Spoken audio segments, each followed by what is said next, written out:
കഴിഞ്ഞ വെള്ളിയാഴ്ച എടുത്തു വെച്ചൊരു വീഡിയോ ആണിത് കേട്ടോ.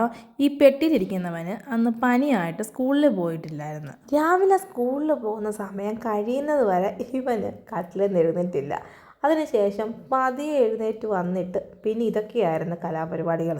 പക്ഷെ കള്ളപ്പനിയൊന്നും അല്ലായിരുന്നു കേട്ടോ, നല്ല ചൂടും ഒക്കെ ഉണ്ടായിരുന്നു. രാവിലെ അകത്തിരുന്ന രണ്ടിനെ അകത്ത് കാണാതെ വന്നപ്പോഴാണ് ഞാൻ പുറത്തേക്ക് ഇറങ്ങിയത്. അപ്പോഴുണ്ട് ഒന്നൊന്നിനെ പെട്ടിയിൽ വെച്ച് അടയ്ക്കുന്നു. പെട്ടിയിൽ ചൂടായതുകൊണ്ട് ഫാനൊക്കെ ആയിട്ടാണ് ആൾ പെട്ടിക്കുള്ളിൽ കയറിയത്. കുറച്ച് നേരം ഒറ്റയ്ക്കായിരുന്നു പെട്ടിക്കകത്തെങ്കിൽ ഇത്തിരി കഴിഞ്ഞപ്പം കൊച്ചവനെ കൂടി എടുത്ത് അതിനകത്ത് വെച്ചിട്ടുണ്ട്. ആ കൊച്ചതിൻ്റെ കയ്യിൽ നിന്ന് 5-6 ചവിട്ടും തൊഴിയും കിട്ടിയപ്പോഴേക്കും ആ വലിയതിന് അത്യാവശ്യം സമാധാനമായി. എന്നാലും ഇവന്മാർ നല്ല അണ്ടർസ്റ്റാൻഡിങ്ങിലൊക്കെ തന്നെയാണ് പോയിക്കൊണ്ടിരിക്കുന്നത് കേട്ടോ.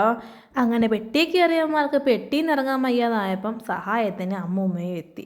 പിന്നെ ഓരോന്നിനെ പിടിച്ചിറക്കി വിട്ടു. ഇനി ഇതിനകത്ത് കയറിയാൽ ഞാൻ നിന്നെയൊന്നും പിടിച്ചിറക്കാൻ വരത്തില്ലെന്ന് പറഞ്ഞുകൊണ്ട് ഒരുത്തൻ അവൻ്റെ വഴിക്ക് പോയി. പക്ഷെ ഇവൻ അങ്ങനൊന്നും പിന്തിരുന്ന മട്ടിലല്ലായിരുന്നു. അവസാനം ഈ കാർഡ്ബോർഡ് വെട്ടി ചവിട്ടിക്കീറി കളഞ്ഞിട്ടാണ് ഇവന്മാർ ഈ പരിപാടി നിർത്തിയത്. അപ്പം ഞാൻ ചോദിച്ചു വന്നത് എന്താണെന്ന് ചോദിച്ചാൽ, ഇത്തരത്തിൽ പനി പിടിച്ച് വീട്ടിലിരിക്കുന്നവന്മാർ നിങ്ങളുടെ വീട്ടിലും ഉണ്ടോ?